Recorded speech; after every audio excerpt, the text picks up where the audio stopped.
Hi there, this is Ryan from Better Tattooing.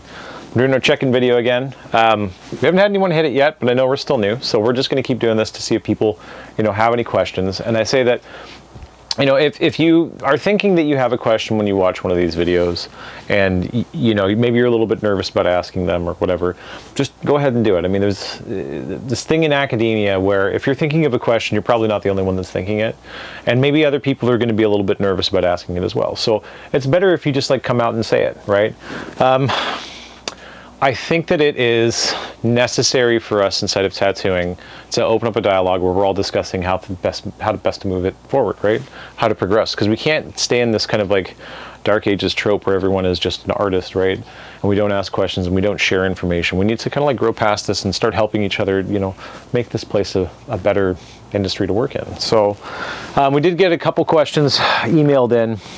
There's a few critiques, stuff like that, and I'm trying to push people towards doing all this stuff on forward facing. Let other people know that you're trying to learn this, that you're trying to figure it out, and it can help other people at the same time. So I mean, I'm pretty sure we're not going to monetize this thing. We don't want to make money. We're just trying to get as much stuff out there. I mean, if you want to leave a donation for us, you can buy us a coffee. We have a link in the description below if you want to, which is really, really cool. But we're not trying to profit off this monetarily. We're trying to profit off this, I guess, spiritually or something, right? We want people to get better. We want the industry to be better. And I know that, if my kids grow up and they want to do tattooing, I want them to walk into a place that's a lot different than what I walked into when I got into tattooing. So, any hoozles. One of the questions we got here is, why are my lines so crap?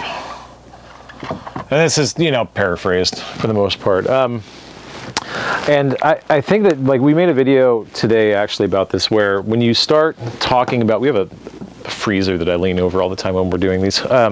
Makes a good seat anyways.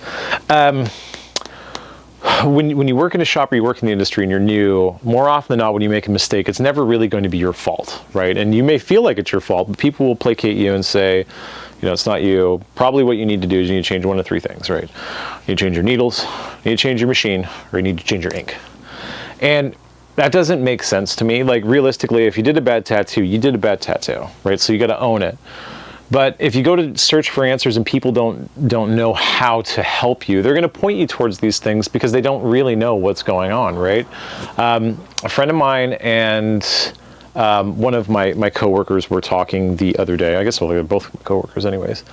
And we were thinking about the industry in general and how often that when you're learning something in this industry, right, you are forced to kind of sacrifice some aspects of understanding and just go with empathy to create a better book of knowledge, right? So through experience, through messing up, through doing this, working with different skin types over the years, eventually you'll come up with enough information that you can understand, what you're facing when it comes up. And you don't really maybe know, maybe it's subconscious or not. But if that's how it is, if it's always subconscious and you don't know how to express to someone exactly what's going on, you are going to be forced to rely on some type of non sequitur to explain away what happened rather than taking ownership of it. So if you're in your first, year, 2 year, 3 year of tattooing and you've done a bad job, own it. First off, right? Because there's a learning experience that you can get into there, right? If you have bad line work, if you're not doing well, you just don't know what's going on, you got to fix it. Now, fixing it is actually one of these things that is often overlooked in tattooing and kind of skirted away from. I don't want to deal with this because it makes me uncomfortable because I did a bad job.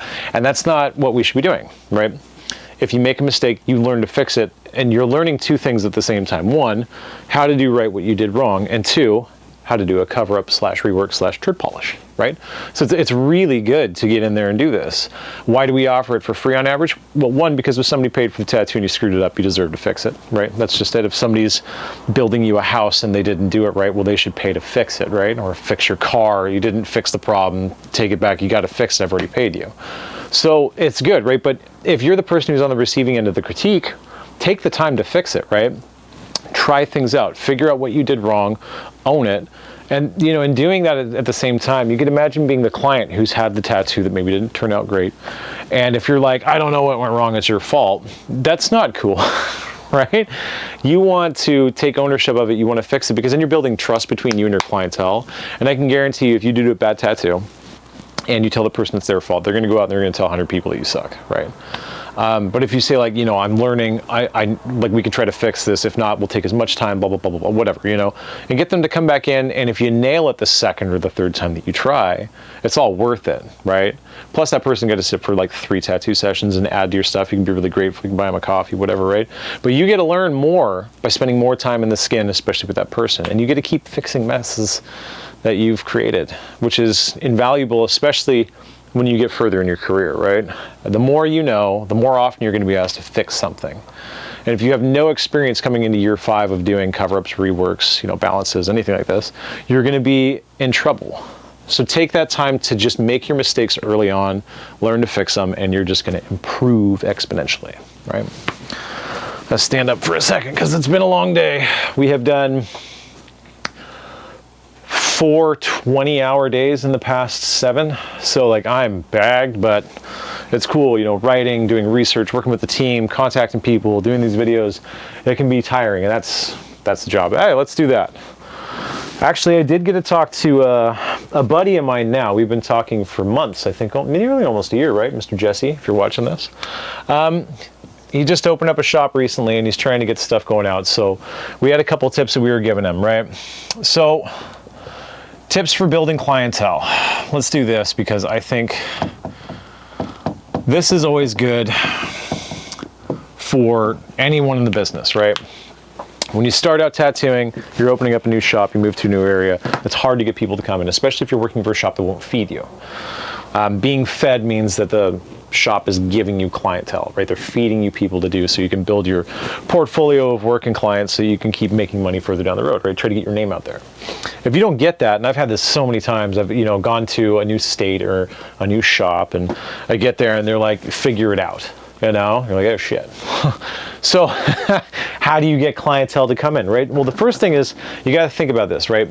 Before you get people coming in and asking for you, they have to know that you're there, right? So posting on Instagram, sending out messages on Facebook isn't going to do anything. You need to meet them face to face, right? That's how you're going to make your connection. And we have guerrilla marketing techniques that we do to try and get people to go out, especially like when I work as a consultant with people who are opening tattoo shops sometimes. And I was a small business consultant for years and years. But anyways, that's another story.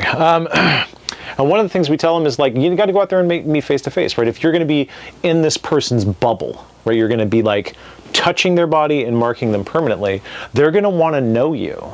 They want to learn to trust you, right? So that trust can be gained one simple way, right? Get cards.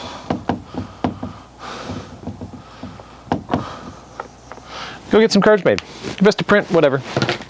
It's great. They're cheap. You can do it for nothing. Go and get them. Get a stack. I used to get 5,000 at a time. I go to a new shop, I have this big binder and be like, yeah, let's go. Well, I guess it was about this big. On the back side of the cards, pass whatever logo you want to have on the front, and try to keep it as basic as possible, right? You want to make it appealing, simple, legible. Don't go with just a bunch of tattoo-y stuff or whatever, right? You want them to be able to see your name, the address where you're working at. I mean, if you don't get it printed on there, you can always write it on the back, right? And you want to like have your social media so they can check out your portfolio if you have it online, right? But regardless, on the back, even if it just has the address where you can write it in, you're gonna have a space down at the bottom that says blank % off, right? You're gonna go in there, you write 10%, 20%, whatever you feel comfortable with, right? You'll do that, you go out and you go promo night. We used to do this a lot. So you go grab 1,000 cards and you hit Beer Alley, right? We do a big pub crawl with 0 drinking, only orange juice. If you can't drink orange juice, seltzer, pop, whatever, right? No alcohol. You go into a bar, 8 o'clock start, busiest joints that you can, and you just go in, every person you see, you're like, hi, I'm new in town, here's a card. I work at this tattoo shop, it's gonna be great, cool. Do you ever just wanna have a consult, have a talk? You know, we can do that. Do you have any tattoos? Try to keep it short, right? Don't talk to people for more than 5 to 10 minutes, and just hand out cards all night long, 15% off, 10% off. If you like the person, you think that they're gonna spend money, maybe give them 20% off. Try to get them to come in and drag those people in, right? Get them to know you. Even if they don't get a tattoo, they're gonna have a card, they're gonna know you. And if they do get a chance to maybe not be as cool as they want to in their friends and go look at your work online, that's where you can hook them too, right? Pretty simple. But if they don't know you're there, they won't book with you. So do that, right?